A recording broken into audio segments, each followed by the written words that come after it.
Computer report मुझे दिखाए, इमरान ने कहा। तो ऑफिसर ने सर हिलाते हुए मेज की दराज खोली और एक लंबी सी पट्टी जिस पर टचिंग मौजूद थी निकालकर इमरान की तरफ बढ़ा दी। उस पर शोएब का नाम और कोड भी दर्ज था। इमरान गौर से उस रिपोर्ट को देखता रहा, फिर उसने एक तवील सांस लेकर उसे वापस कर दिया। ये स्पेशल चेकिंग रिपोर्ट है, इमरान ने कहा। जी हाँ, कर्नल फरीदी साहब ने हुक्म दिया था कि उनकी स्पेशल चेकिंग की जाए, ऑफिसर ने रिपोर्ट वापस लेते हुए कहा और इमरान ने इस बात में सर हिला दिया। उसी लम्हे दो इंतजामी ऑफिसर अंदर दाखिल हुए तो इमरान चेकिंग ऑफिसर से इजाजत लेकर बाहर आ गया। इसका मतलब है कि वाकई हमारा शुबा गलत था, यह शोएब साफ है, इमरान ने बाहर आकर कहा और बाकी साथियों ने भी इस बात में सर हिला दिए। आओ अब बाहर जाकर हमें उस मार्ग को तलाश करना है, इमरान ने वापस सिक्योरिटी पार्किंग की तरफ बढ़ते हुए कहा। ये मार्ग तो मसला बन गया है, यूं लगता है जैसे उसने चादर सुलेमानी ओढ़ रखी हो, थोड़ा सा जाहिर होता है तो फिर गायब हो जाता है, जूलिया ने चिल्लाए हुए लहजे में कहा। तो इमरान बेख्तियार मुस्कुरा दिया। आपके जहन में उसकी तलाशी का कोई क्लू मौजूद है, सफदर ने इमरान से मुखातिब होकर कहा। हाँ, एक क्लू जहन में है। मैं दरअसल पहले शोएब के बारे में पूरी तरह तसल्ली कर लेना चाहता था, इसलिए मुझे इधर आना पड़ा, इमरान ने जीप के करीब पहुंचते हुए कहा। कौन सा क्लू है, कुछ हमें भी तो बताओ, सफदर ने जीप में सवार होते हुए पूछा। एक मुबहम सी इत्तिला है, इसलिए मैंने उस पर पूरी तवज्जो नहीं की थी, क्योंकि मुझे सबसे ज्यादा फिक्र इस शोएब की थी। अब जबकि शोएब हर तरह के शक व शुबा से बालातर हो चुका है, तो अब इस मार्ग को तलाश करना जरूरी हो गया है, इसलिए अब इस इत्तिला पर काम किया जा सकता है, इमरान ने जीप स्टार्ट करके उसे वापस बैरूनी रास्ते पर चलाते हुए कहा। क्या इत्तिला है, ये तो तुमने बताया ही नहीं, जूलिया ने कहा। इत्तला ये है कि हमारे शोएब की रिहाइशगाह पर जाने से तकरीबन 1 घंटा पहले एक मकामी आदमी शोएब के मेहमान खाने के उस दरवाजे पर आया था जो बाहर सड़क पर खुलता है। अंदर से एक गैर मुल्की बाहर आया और उस आदमी से एक पैकेट लेकर उसने उसे रकम दी और वो आदमी बाहर चला गया। ये इत्तला एक सिक्योरिटी ऑफिसर को शोएब की रिहाइशगाह से कुछ फासले पर रहने वाली एक बूढ़ी औरत ने दी थी। यह औरत टांगों से माजूर है और उसकी हॉबी है कि वो सड़क पर खुलने वाली एक खिड़की में बैठी आने जाने वालों को देखती रहती है। ये मकामी आदमी कार पर आया था और उसने कार उस बुढ़िया की कोठी के करीब ही रोकी थी। बूढ़ी ने कार का नंबर और मॉडल भी बताया था और सिक्योरिटी ऑफिसर ने जब उस नंबर को चेक कराया तो मालूम हुआ कि ये कार एक क्लब की मिल्कियत है। उस क्लब का नाम मार्टी क्लब है और ये असला स्मगलिंग के सिलसिले में खासा बदनाम क्लब है। उसके मालिक का नाम मार्टी है, इमरान ने जवाब दिया। उस गैर मुल्की का हुलिया भी बताया होगा उस बुढ़िया ने, जूलिया ने कहा। हाँ, और वो हुलिया उस काउंटर कलर के बताए हुए हुलियों से मुख्तलिफ था, शायद उन्होंने मेकअप कर लिए थे, इमरान ने जवाब दिया। आपका मतलब है कि ये लोग शोएब के मेहमान खाने में रहे हैं, उगमी सीट पर बैठे हुए सफदर ने कहा। हाँ, लेकिन हमारे वहां जाने से पहले पुरअसरार तौर पर मेहमान खाना छोड़कर कहीं चले गए हैं, इसलिए मैं शोएब को पहले चेक करना चाहता था, इमरान ने कहा। लेकिन शोएब के मुलाजिमीन तो उन लोगों से वाकई बेखबर लगते थे, सफदर ने कहा। हाँ, दरअसल ये मेहमान खाना रिहाइशगाह से कतई अलग थलग बना हुआ है और शायद इस बात का खुसूसी इंतजाम किया गया होगा कि मुलाजिमीन को उनकी वहां मौजूदगी का सिरे से इल्म ही ना हो सके, इमरान ने जवाब दिया। तो अब तुम इस मार्टी को टटोलोगे, जूलिया ने कहा। तो इमरान ने इस बात में सर हिला दिया और फिर थोड़ी देर बाद जीप एक इमारत के खुले गेट के अंदर दाखिल हो गई। इमारत पर मार्टी क्लब का एक पुराना सा बोर्ड भी लगा हुआ था। इमरान ने जीप एक साइड पर रोकी और फिर वो सब नीचे उतर आए। क्लब में वाकई इंतहाई घटिया दर्जे के अफराद की कसरत मौजूद थी जो मंशियात और घटिया शराब पीने में मसरूफ थे। मेरा ताल्लुक सिक्योरिटी से है, मार्टी से मिलना है, इमरान ने काउंटर पर खड़े हुए एक पहलवान नुमा आदमी से कहा। साथ ही जेब से सिक्योरिटी का जारी करदा स्पेशल कार्ड निकालकर उसने काउंटर पर रख दिया। यस सर, बॉस ऊपर दफ्तर में मौजूद है सर, मैं उन्हें इत्तला कर देता हूँ सर, पहलवान नुमा आदमी ने कार्ड देखते ही इंतहाई घबराए हुए से लहजे में कहा और उसके साथ ही उसने काउंटर पर मौजूद इंटरकॉम का रिसीवर उठाकर कान से लगाया और एक नंबर प्रेस कर दिया। जनाब, सिक्योरिटी से ऑफिसरान आए हैं और आपसे मिलना चाहते हैं, पहलवान नुमा आदमी ने मुअद्दबाना लहजे में कहा। मैंने कार्ड देखा है जनाब, स्पेशल कार्ड है जनाब, पहलवान नुमा आदमी ने दूसरी तरफ से बात सुनने के बाद कहा और फिर रिसीवर रख दिया। इधर आओ, उसने एक तरफ खड़े हुए एक नौजवान से कहा। यस सर, उस नौजवान ने जिसके सीने पर सुपरवाइजर का बैज लगा हुआ था करीब आकर कहा। अफसरान को बॉस के दफ्तर तक छोड़ आओ, पहलवान नुमा आदमी ने सुपरवाइजर से कहा। यस सर, आइए सर, उस नौजवान ने इमरान और उसके साथियों की तरफ देखते हुए कहा और फिर वो सीढ़ियां चढ़ते हुए ऊपर वाली मंजिल पर पहुंच गए। यह एक दरवाजे के सामने दो मुसल्ला आदमी खड़े थे। ये बॉस का दफ्तर है जनाब, उस सुपरवाइजर ने कहा। उसी लम्हे दरवाजा खुला और एक लंबे कद और दरमियानी जिस्म का उद्धड़ उम्र आदमी बाहर आ गया, लेकिन उसके चेहरे को देखकर ही अंदाजा हो जाता था कि उसका ताल्लुक जेर जमीन दुनिया से है। मेरा नाम मार्टी है जनाब, आइए जनाब, कमरे से बाहर आने वाले आदमी ने मुअद्दिबाना लहजे में कहा, मेरा नाम अली इमरान है और ये मेरे साथी हैं। इमरान ने कहा, यस सर, अंदर चलिए सर। मार्टी ने कहा और फिर वो इमरान और उसके साथियों को लेकर अंदर दफ्तर में आ गया। दफ्तर खासा बड़ा था, लेकिन उसका फर्नीचर काफी पुराना नजर आ रहा था। तशरीफ रखिए सर, और पहले फरमाइए कि आप क्या पीना पसंद करेंगे। मार्टी का लहजा ऐसा था जैसे वो इमरान और उसके साथियों का खरीद करदा गुलाम हो। हम ड्यूटी पर है मार्टी साहब, इसलिए सॉरी, आप बैठे, आपसे हमें चंद जरूरी बातें करनी है। इमरान ने इंतहाई संजीदा लहजे में कहा तो मार्टी के चेहरे पर कदरे परेशानी के तासुरात उभर आए। वो उनके सामने सोफे पर बैठ गया। कल रात आपके क्लब की कार शोएब निजामी की रिहाइशगाह पर गई थी, कौन लेकर गया था उसे वहां? इमरान ने कहा और उसके साथ ही उसने कार का नंबर बता दिया। शोएब निजामी, वो कौन साहब है? मैं तो उन्हें नहीं जानता। मार्टी ने चौंक कर हैरत भरे लहजे में कहा। वैसे उसका लहजा बता रहा था कि वो दुरुस्त कह रहा है। वहाँ मेहमान खाने में गैर मुल्की एजेंट मौजूद थे जिन्हें असले का पैकेट पहुंचाया गया है। इमरान ने जवाब दिया, असले का पैकेट? ओ नहीं, ऐसा नहीं हो सकता। मेरी इजाजत के बगैर किसी सूरत भी कोई असला फरोख्त नहीं कर सकता, और मैंने तो गुज़िश्ता 2 हफ्तों से कोई सौदा नहीं किया। सिक्योरिटी के कर्नल फरीदी साहब मुझे अच्छी तरह जानते हैं।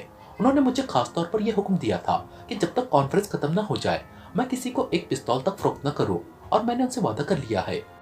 क्योंकि कर्नल फरीदी साहब के हुक्म के साथ साथ मुझे भी अपने मुल्क की इज्जत का पूरा पूरा एहसास है। आप बेशक कर्नल फरीदी साहब से पूछ ले। मार्टी ने जवाब दिया, लेकिन ये पैकेट वहाँ पहुँचाया गया है, ये बात हतमी है। कार का नंबर भी मैंने आपको बता दिया है, और ये वही गैर मुल्की है जो इस कॉन्फ्रेंस को तबाह करना चाहते हैं। इसलिए अब ये आपकी ड्यूटी है कि आप इंक्वायरी करें और उस आदमी को सामने ले आए। इमरान ने सख्त लहजे में कहा, बिल्कुल जनाब, मैं अभी मालूम करता हूँ और उस आदमी को कब्र से भी निकाल लाऊंगा।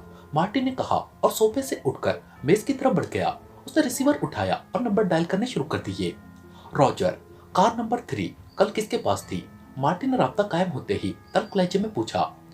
सारगर था, वो मौजूद है। मार्टी ने दूसरी तरफ से जवाब सुनने के बाद कहा, ठीक है, उसे फौरन मेरे दफ्तर भेजो, एक जरूरी काम है। मार्टी ने कहा और रिसीवर रख दिया, और फिर आकर दोबारा सोफे पर बैठ गया। उसका चेहरा सुता हुआ था। चंद लम्हों बाद दरवाजा खुला और एक नौजवान अंदर दाखिल हुआ, और इमरान उसे देखकर चौंक पड़ा, क्योंकि पैकेट पहुंचाने वाले का जो हुलिया बताया गया था वो उसी आदमी का था। सारगर, तुमने कल रात किसी शोएब निजामी की रिहाइशगाह पर असले का कोई पैकेट पहुंचाया था?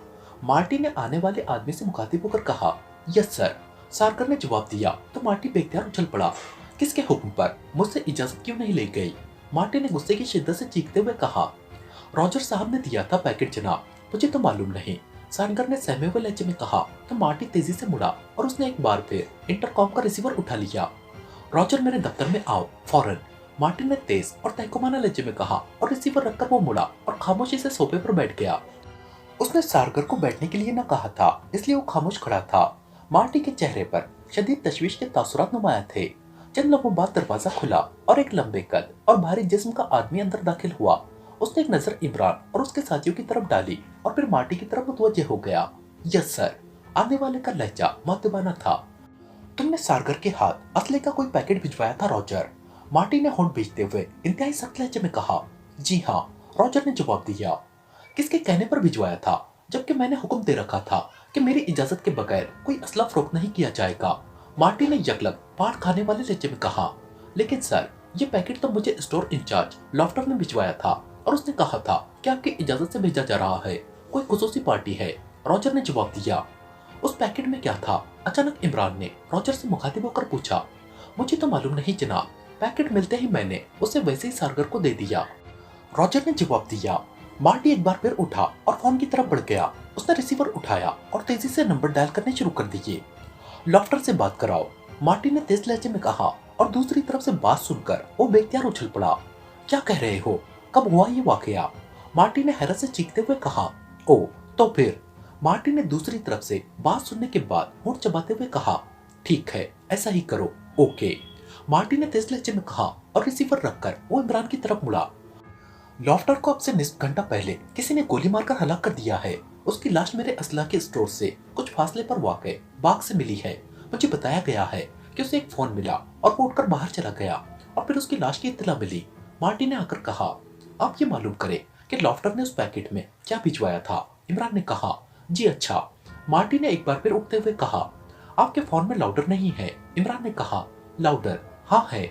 मार्टी ने चौंक कर कहा, तो उसे ऑन कर दे और ये सुन ले कि हमने हर हालत में ये मालूम करना है कि उस पैकेट में क्या था, बल्कि आप वहाँ मौजूद आदमी की मुझसे बात कराएं। इमरान ने भी कुर्सी से उठते हुए कहा, ठीक है। मार्टी ने कहा और आगे बढ़कर उसने पहले लाउडर का बटन प्रेस किया और फिर रिसीवर उठाकर उसने तेजी से नंबर डायल करने शुरू कर दिए। यस, दूसरी तरफ से रिसीवर उठाते ही एक आवाज सुनाई दी। मार्टी बोल रहा हूँ विकी, सिक्योरिटी के इमरान साहब से बात करो और सुनो, जो कुछ ये पूछे सब सच बता दो और कोई बात मत छुपाना। मार्टी ने तेज और तहकुमाना लहजे में कहा, यस सर। दूसरी तरफ से कहा गया और मार्टी ने रिसीवर अपने साथ खड़े इमरान की तरफ बढ़ा दिया। हेलो, मैं सिक्योरिटी का अली इमरान बोल रहा हूँ। इमरान ने इंतहाई संजीदा लहजे में कहा, यस सर। दूसरी तरफ से मुअद्दबाना लहजे में कहा गया, ये बताओ कि लॉफ्टर ने जो पैकेट यहाँ रॉजर के पास डिलीवरी के लिए भिजवाया था उसमें क्या था? इमरान ने सर्द लहजे में पूछा। उसमें जनाब साइलेंट टाइम चार्जर थे जनाब। दूसरी तरफ से कहा गया और इमरान बेख्तियार उछल पड़ा। Silent time charger? ओ, क्या इस कदर जदीद तरीन डिवाइस भी यहाँ मौजूद है? इमरान ने इंतहाई हैरत भरे लहजे में कहा, यस सर, हम कारोबारी ऐसे असले का करते हैं जनाब। दूसरी तरफ से जवाब दिया गया, इसका मतलब है कि पहले भी उस पार्टी ने कोई चीज मंगवाई होगी जिसमें ये साइलेंट टाइम चार्जर लगाने होंगे। इमरान ने कहा, यस सर, पहले उस पार्टी ने 2 टीएस बम मंगवाए थे जिनके साथ वायरलेस डिचार्जर नस्ब थे। विकी ने जवाब दिया, टीएस बम? इमरान के होंठ मजीद भींच गए। Yes sir. दूसरी तरफ से कहा गया, ये पार्टी कौन है? इमरान ने पूछा। जनाब, लॉफ्टर की वाकिफकार पार्टी है, उसका नाम जेम्स है। बस इतना मुझे मालूम है क्योंकि यहाँ का इंचार्ज लॉफ्टर ही था, हम तो उसके मामले में बोल ही ना सकते थे। विकी ने जवाब दिया, इन टीएस बमों के अलावा और कुछ? इमरान ने इस बार कदरे नॉर्मल लहजे में पूछा। वो शायद अपने आप को हैरत के शदीद झटके से संभाल चुका था। और तो कुछ नहीं भिजवाया गया, अलबत्ता ये दोनों बम पार्टी ने सिटी मटेरियल में पैक करके भेजने का कहा था, चुनांचे उन्हें पैक करके भेजा गया था। विकी ने जवाब देते हुए कहा, सिटी मटेरियल, ठीक है। ये बम किसने सप्लाई किए थे? इमरान ने पूछा। ये दोनों बम लॉफ्टर खुद देकर आया था, विकी ने जवाब दिया। ओके, इमरान ने कहा और हाथ मारकर क्रेडल दबाया और फिर तेजी से नंबर डायल करने शुरू कर दिए। यस। रास्ता कायम होते ही एक करक सी मर्दाना आवाज सुनाई दी। अली इमरान बोल रहा हूँ, कर्नल फरीदी साहब से फौरन बात कराएं। इमरान ने तेज लहजे में कहा, यस सर। दूसरी तरफ से कहा गया, यस, फरीदी बोल रहा हूँ। चंद लम्हों बाद कर्नल फरीदी की मुतमईन और बावकार आवाज सुनाई दी। कर्नल फरीदी, शोएब साहब को फौरन हिरासत में ले ले। उसने 2 टीएस बम कॉन्फ्रेंस हॉल में पहुंचा दिए हैं। ये बम सिटी मटेरियल में पैक है और उनके साथ उसने इंतहाई जदीद तरीन डिवाइस साइलेंट टाइम चार्जर लगाया हुआ है। इमरान ने कहा, शोएब हलाक हो चुका है। दूसरी तरफ से कर्नल फरीदी ने कहा तो इमरान बेख्तियार उछल पड़ा। हलाक हो चुका है?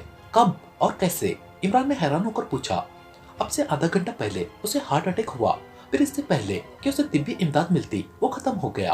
कर्नल फरीदी ने जवाब देते हुए कहा, इसका मतलब है कि उसे बाकायदा हलाक किया गया है। इमरान ने होंठ बीचते हुए कहा, अब तक तो उसे हार्ट अटैक ही समझा जा रहा था, लेकिन अब तुम्हारी इत्तला के बाद तो यही कहा जा सकता है कि उसे किसी नामालूम जरिए से हलाक किया गया है। लेकिन तुम्हें ये इत्तला कैसे मिली? क्या मार्क ट्रेस हो गया है? कर्नल फरीदी ने पूछा तो इमरान ने उसे मार्टी के पास जाने से लेकर अब तक की तमाम तफसील बता दी। इसका मतलब है कि कॉन्फ्रेंस हॉल इस वक्त 100% रिस्क पर है।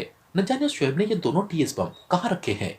वैसे मुझे तस्वुर भी न था कि टीएस बम, सिटी मटेरियल और साइलेंट टाइम चार्जर भी यहाँ दस्तयाब हो सकते हैं। कर्नल फरीदी ने कदरे तशवीश भरे लहजे में कहा, मार्क ने तो जो काम दिखाना था वो दिखा दिया, अब तो हमें कॉन्फ्रेंस हॉल को बचाना है। मैं वहीं आ रहा हूँ, आप ऐसा करें, फौरी तौर पर कॉन्फ्रेंस हॉल खाली करा दे। इमरान ने कहा, अब तो ऐसा मुमकिन ही नहीं है, वफद आना शुरू हो गए हैं और मुसलसल आ रहे हैं। 1 घंटे बाद इफ्तिताह होगा।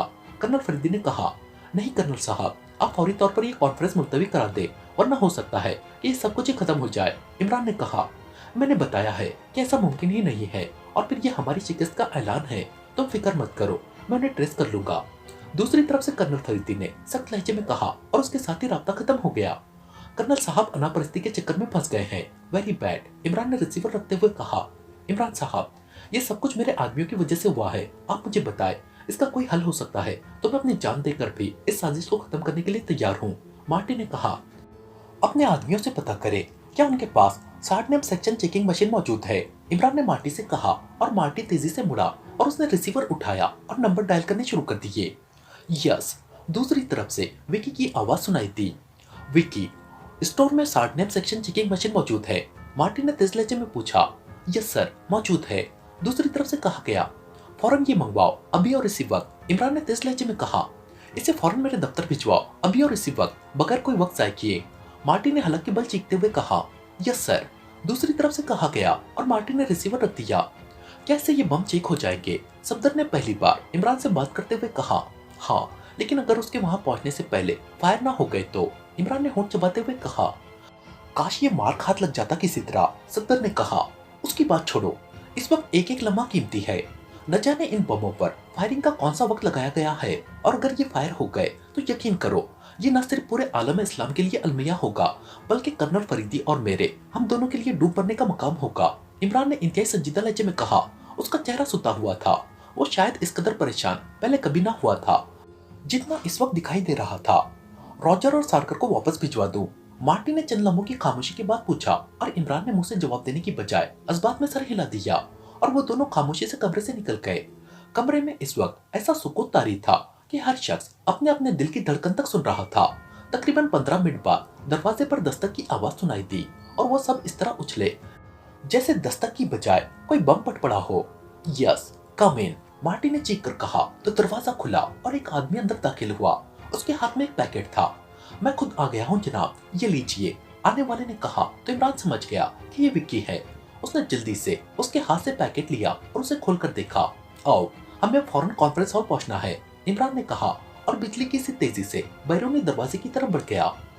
चंद लम्हों बाद उनकी कार तेज रफ्तारी के रिकॉर्ड तोड़ती हुई कॉन्फ्रेंस हॉल की तरफ बढ़ी चली जा रही थी। कॉन्फ्रेंस हॉल से काफी फासले पर वाक़ 2 मंजिला होटल रेनबो के एक बड़े कमरे में जेम्स, मार्क और हैरल्ड तीनों मौजूद थे। वो तीनों ही नए मेकअप और नए लिबासों में मौजूद थे। बॉस, अभी मिशन मुकम्मल होने में 1 घंटा बाकी है, जेम्स ने कहा।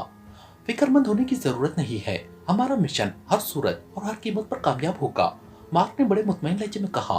बॉस, एक बात बताऊं, मैं काफी देर से सोच रहा था कि ये बात आपसे करूं या ना करूं।